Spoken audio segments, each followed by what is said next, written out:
you're sitting so precarious, so don't fall, okay? Welcome to the channel. I am Tanya. It is December 30th. We still have our Christmas tree up, and I'm not ready to part with it yet. I love tree. I love tree. I have a book review for you and a couple books that I thought I'd share that I got at the library. So first off, I finished Oh William by Elizabeth Strout. I gave this 4 stars on Goodreads. It was very tough for me because I wanted to give it 5 stars, but I just didn't love it. I really liked it. So when I rate books on Goodreads, I have to really love a book to give it 5 stars.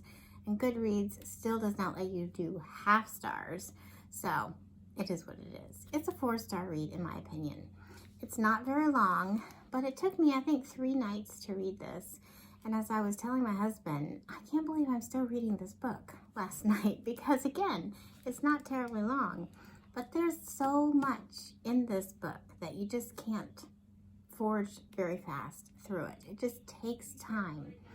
I have a little section that I want to read to you to show you a little bit of Strout's writing. Lucy Barton is talking about a teacher that influenced her and just had an impact when she was young.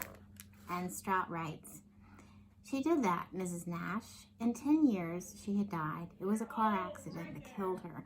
So I never paid her back, and I have never forgotten her ever. Every single time I went shopping with Catherine, I thought of that day with Mrs. Nash. When we got to the college that day, I said to Mrs. Nash, sort of jokingly, 'Can I pretend you're my mother?' And she looked surprised and then said, 'Of course you can, Lucy.'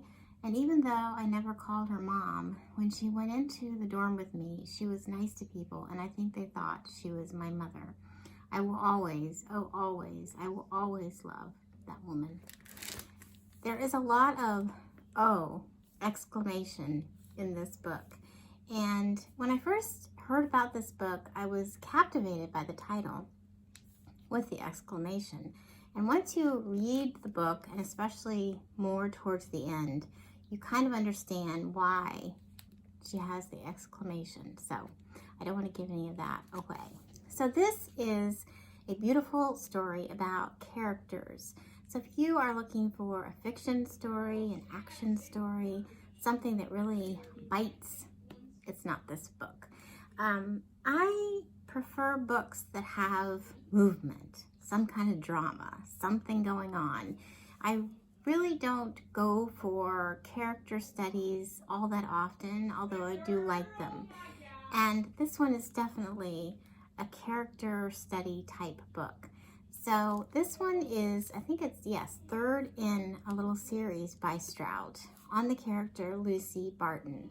And she wrote 2 previous books. These 3 books can be standalone books, but it's kind of better for the reader to have an idea of who Lucy Barton really is before going into this book. The 2 other books that she wrote on Lucy Barton, I read when they came out several years ago. And Strout has another character that she's written several books about called Olive Kitteridge.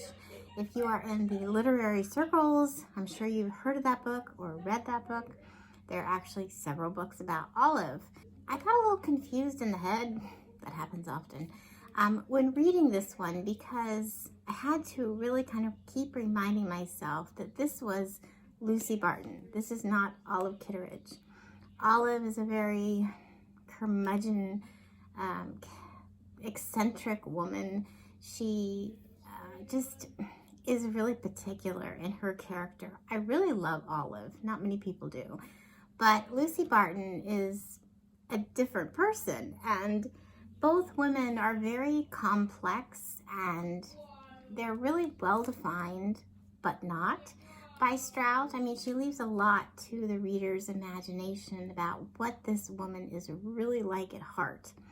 And yeah, I think that's one of the things I really like about Strout, because she can bring these characters so much to the surface and then whittle them down for you and, you know, show where they've come from, why they act this way. but then not. And so the reader has to surmise, oh, that's why she acts like that, or, you know, that's maybe why she did that. Anywho, that was a little jarring sometimes to remember, oh no, this isn't Olive, it's Lucy. So this book is about Lucy's ex-husband, William. However, it is about the two of them, and they are drawn together. So Lucy has divorced William. He's remarried, she's remarried, but at the time of this book, they both are going to be alone, and they're drawn together for a particular purpose. Mostly it is William's urgence to get them together in this, and Lucy follows along. And it is really interestingly woven. I think maybe about midway through the book, I was kind of wondering, where is this going? Like, why are they really together? I think I've said it on this channel before. I think writers and authors are two different kettles of fish. So an author can really pen a story, can really, you know, give you that thriller book, give you the twist, take you, you know, atmospherically somewhere, and just give you a really great story. But a writer, there's just some deeper element, in my opinion, and they just have some kind of extra gift in their writing style to craft these characters that they put on the page into some other kind of realm. So I think Strout is a true writer. Lucy Barton is such, again, I say complex, because she has a lot going on in there, and she and William have a lot of baggage, just like everybody. You know, they come from a place, they go to a place, they move in a place. It's this thing called life. Strout has a way of just taking us along and showing them their current situation and how they're going to work through it. And I think it's just really beautifully done. I'm kind of a chapter gal, and I like breaks in my reading, especially if I need to put the book down. So there are no chapters in this book, and a lot of times the way Lucy Barton is talking to the reader, it's a little choppy at times, kind of disjointed. It's like you're having a conversation with somebody and they see a squirrel, you know. You have to just kind of hanker in, and she'll, you know, get back around to the point at some point. But again, 4 stars for me on Goodreads. If you read this, I would love to know what you thought. And then I got 2 books at the library. The first one I'm giddy about. I'm just over the moon excited. These Precious Days by Patchett. This is her newest collection of essays. She wrote this during quarantine last year, and I listened to a really great podcast with her being interviewed, and I can't remember the name of the podcast, but I will find it and link it below for you. She talks about, you know, why she wrote nonfiction instead of fiction, and what drove her to write these particular essays. And it was a great interview. I mean, I think Ann Patchett is phenomenal, and I've only read 2 of her books, I think. The Dutch House, and I can't remember the other book. Truth and Beauty, I think. Oh, well, then, of course, then her nonfiction that I just read earlier this month.